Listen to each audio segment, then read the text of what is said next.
Hello and welcome everyone. We are your expat friends and we are here to give you all the information you need to thrive as an expat here in Sweden. Today we are going to talk about automating your investments on a monthly basis in Sweden. We will show you exactly how to do this in Avanza and in Nordnet, which are two popular brokers here in Sweden that you can use. But first, let's talk about why you would even want to set up an automated monthly investment.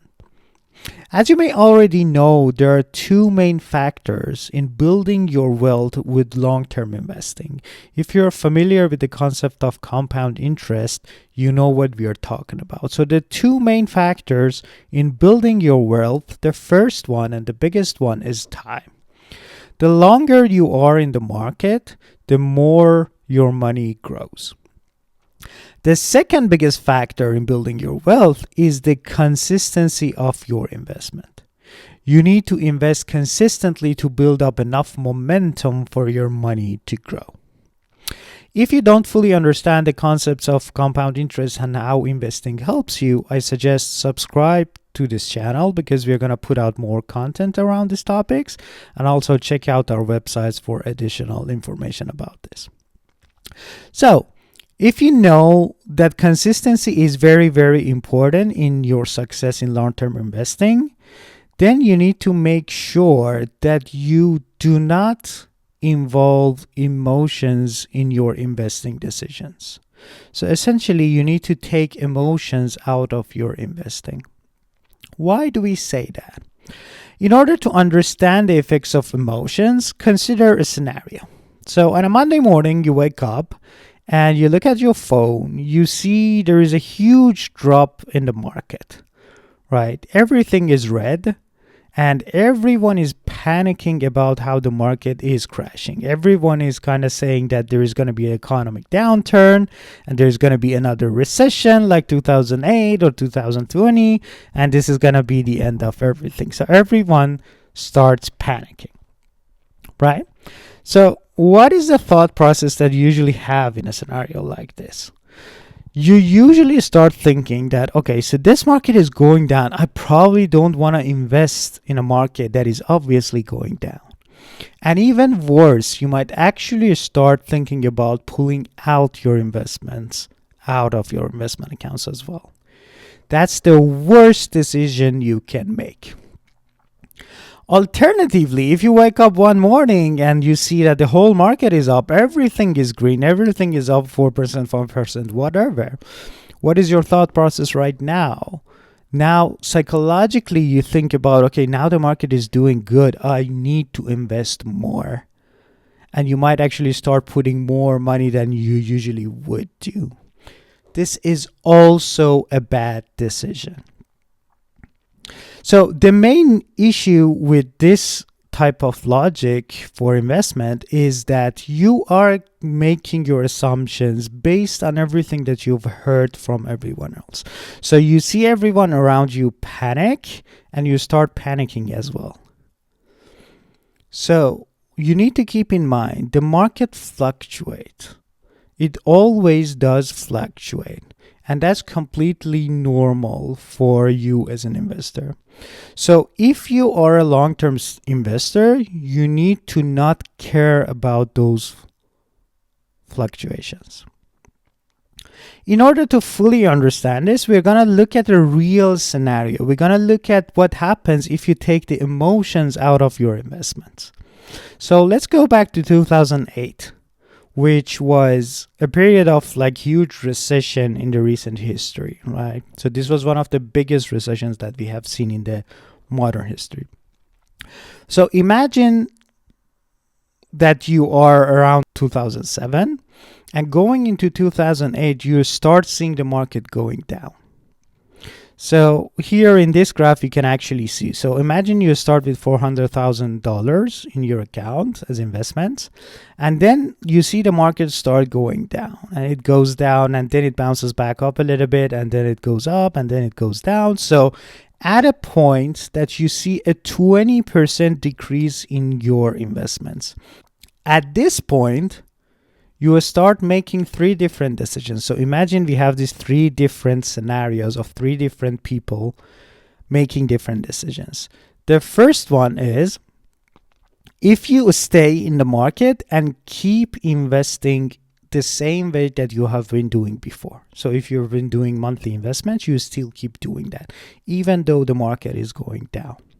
So that's the green line, that's the dark green line. The second scenario is that if you move your money out, essentially cash out, but you keep saving the amount that you do every month in your cash. So you keep adding to your cash.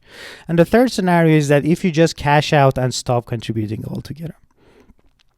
As you can see by this graph, even in a downturn, in a huge downturn like 2008, the fastest way to recover from everything that happened to the market is to actually being invested in the market. So keeping your investments and keeping your contributions on a monthly or annually or quarterly basis, whatever you do. So this is a very, very important point. So you can see that consistent investing in the market is not only one of the simplest investing strategies for someone who doesn't want to spend half their life analyzing the markets, but it's also one of the best performing strategies in general. So there are multiple different articles about this concept, which is called dollar cost averaging, which is a consistent putting your money into the market and investing every single month. So that's why we say that you need to take your emotions out of your investing decisions and automate your monthly savings. And now let's actually look into how you would set up an automated monthly investment in Avanza and in Nordnet. Let's start with Avanza. So as soon as you log into your Avanza account, this is what you see. This is your homepage. We're not going to talk about all the features that you have within Avanza. We just want to care about one option, which is monthly savings, which is at the top right. So keep in mind that you can translate Avanza's website. So by default it's in Swedish, but if you use Chrome, you can actually use Google Translate to translate all of it to English. That's what I usually do. That's much easier. So I choose monthly investments, and in here I already have some set up, but if you want to set up a new one, here's the option: start new monthly savings in funds. So you can start with any number that you want. I suggest starting with something small, and once you set that up and get the hang of it and see how it actually works, and then you increase your knowledge about investments, then you can increase this number however much you want. So let's start with 500 kroners, and then you need to choose a date that the money would be withdrawn automatically from your account. I usually choose the exact same date that I get paid, which is 25th. So as soon as I get paid, a portion of that money gets transferred into my Avanza account. In the next page, you need to choose your bank account. You don't already have one set up, so you need to go ahead and set up a new bank account.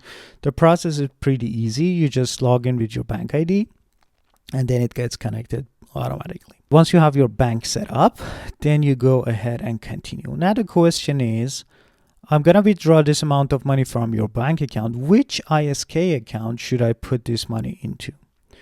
So keep in mind that you can have as many ISK accounts as you want in an Avanza account. As you can see here, I have a couple. You choose which ISK account, which in the beginning would be just one ISK account for you. And then you go ahead. And then the last step is choosing what funds you want to invest in. We are not going to go into the details of how to choose your funds and why you would choose a fund over the other or anything like that. What we usually recommend to the people who attend our workshops is to go with a global index fund, right? So one global index fund, as you can see, is Landsfondsräkningar Global Index, which is something that I personally invest in a lot. It's a good starting point. Once you do that, if you have multiple funds selected here, you can define the distribution, how much of the money that comes in needs to go to each one. In this scenario, we only have one, so 100% of the 500 kroner will go to that one. And then we go ahead and we see a summary of everything that we have set up. 500 kroner automatically drawn from this account that will move into this ISK account. And this happens on every 25th of every month. And that's exactly what we say whereby you need to take your emotions out of your investment. So once you automate this process, then you no longer think about it. Then every single month this happens without you being there and making a decision. Is the market down? Is the market up? Should I do it? Should I not do it? That's Avanza. Let's now move on into Nordnet. So Nordnet also gives you a dashboard like this. And here you have a very different layout, but generally what you want to do is that go to your My Pages, and in My Pages you have a monthly savings option here, right? So very similar to the previous one. It's very, very similar. So you first choose which saving types you want to do. So in this scenario, you want to find the funds yourself. You already know which one to invest in. And once you go here, again, you see the amount. So let's say we want to do 500 kroners. And then you need to choose the account to save in, similar to what we did in Avanza as well. And then once you choose all of these things, then you need to search the fund that you want to do. Again, we are going to go into a global index fund for now. If you're interested in knowing why we are choosing this, please subscribe to this channel. We're going to have more content around these topics. And once we have all of it set up, you also see the distribution here. So you see all of the settings that you saw in Avanza, but it's all just in one page. Once you actually do click next, then you get the connection to your bank account. Again, you need to set up your bank account. Here in Nordnet, it's a bit different. You don't log in with your bank account and automatically get your account added. You need to provide your account number and clearing number. If you don't know, clearing number is usually the 4 or 5 digits at the beginning of your bank account number. So you enter those values and click continue, and then your bank account gets added. Once your bank account is added, you choose it as the account. Then you choose the date. Again, I would choose 25th, and then I would create my saving. And voila, we have it all set up. So that's how you set up monthly investments in both Avanza and Nordnet. Now that you know how to set up your automated monthly investments, there is only one thing to do, and that is to actually do it. Trust me, if you set up an automated investing strategy for yourself and take your emotions out of your investing decisions, then you are already ahead of 80% of people around you here in Sweden. So please start doing that. If you are interested in learning more, please do subscribe to our channel. Also, check out our website. We have a bunch of more information and a way to connect to us on our website as well. Thank you very much for watching. See you soon.